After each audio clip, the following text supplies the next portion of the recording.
What's up, fellow jazz guitar friends? LT, Jazz Guitar Under 5 Minutes, back again. And I'm here today to talk about being prepared to call tunes at a jam session or at your own gig. Now, something that happens a lot, and what would happen to me a lot when I was going to jam sessions all the time, I was spending a lot of time preparing for stuff that I might play at the jam session, just getting my chops ready, going over tunes, and I'd go to work or whatever. I'd get done work, I'd drive to Ortlieb's, I'd see my friends, I'd start hanging out, and then I'd get called up and people would say, "Hey, what do you want to play?" And I'd be like, "I don't know, what do you want to play?" And I'd get stuck playing something I either didn't know or didn't really want to play. Did this make me a good musician or a better musician? Yeah, sometimes if I had to use my ear, and I learned some tunes that way. But I would always be like, have a little bit of a escalator wit and being like, oh, as soon as I got done, I should have called such and such, right? So what I learned, from watching the NFL, especially somebody like Peyton Manning, music is, in essence, it's not a sport, but you can draw many parallels. Football these days, everything happens at the line of scrimmage. It's a bang-bang play. You might get set up to play another tune, and maybe the rhythm section changed, maybe the audience changed. You need to call an audible at the line. You need to be ready for anything. So what I like to do is I like to have two blues ready to go, a major blues and a minor blues. If they play a major tune, you might want to play a minor tune after that. Same thing goes for, the vice versa, right? If they play a minor tune, you want to play your major.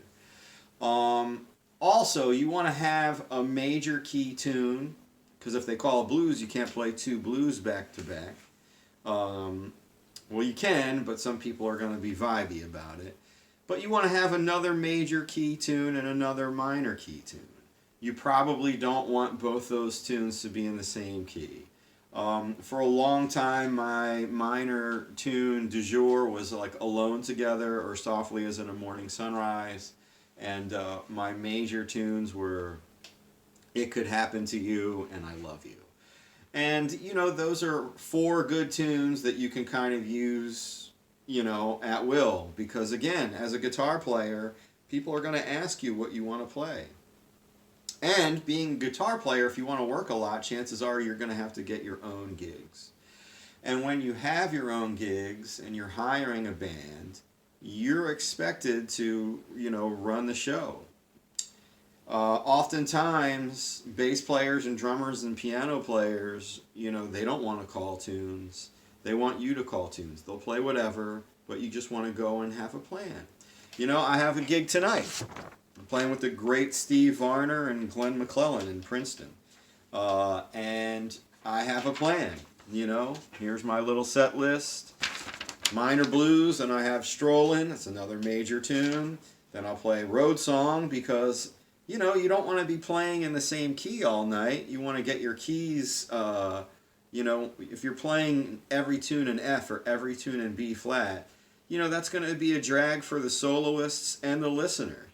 You need to have some different kind of keys in there. You also need to have some different styles. You want to have a song in 3. You want to have something fast, maybe a ballad. You want to have maybe a couple Latin tunes in there. All to kind of like piece it together. You're putting together a show. You want to have the ability to call different types of tunes, right? And you never want to be in a position where you're the leader on a gig and you turn around to the bass player or the keyboard player and you say, "Hey man, what do you want to play?" And all the time it's going to be answered by, "I don't know, what do you want to play?" Which usually goes like, "I don't know, what do you want to play?" And then you're in this tug of war. It's not good. You want to have everything ready to go. And you also want to be able to read the room. If you have a room of people that are like looking to have fun, and they're having a good time, you probably don't want to play your like super cerebral, minor stuff in the Pomeranian mode. You want to read the crowd. Maybe if you're playing at a school or something, you can play whatever, you know. But if you're playing like a cocktail gig, or you're playing like where you're sort of maybe even background music, you still can do the gig and get some musicality out of it if you know how to read the room. And chances are, if it's a place where people will tip you, you'll make some more money because people will dig what you're playing. So check it out, guitar players. Have a plan. Whether you need to bring a set list, or you need to have like a wristband where you can kind of call plays depending on the down and distance. Hey, there's 15 minutes left in this set. We haven't played a ballad. Let's play a ballad and a break tune and we can get on out of here.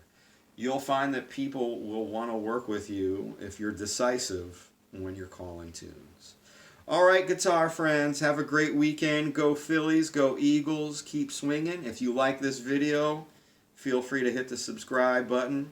I put up new videos a couple times every week. Have a good weekend. Bebop.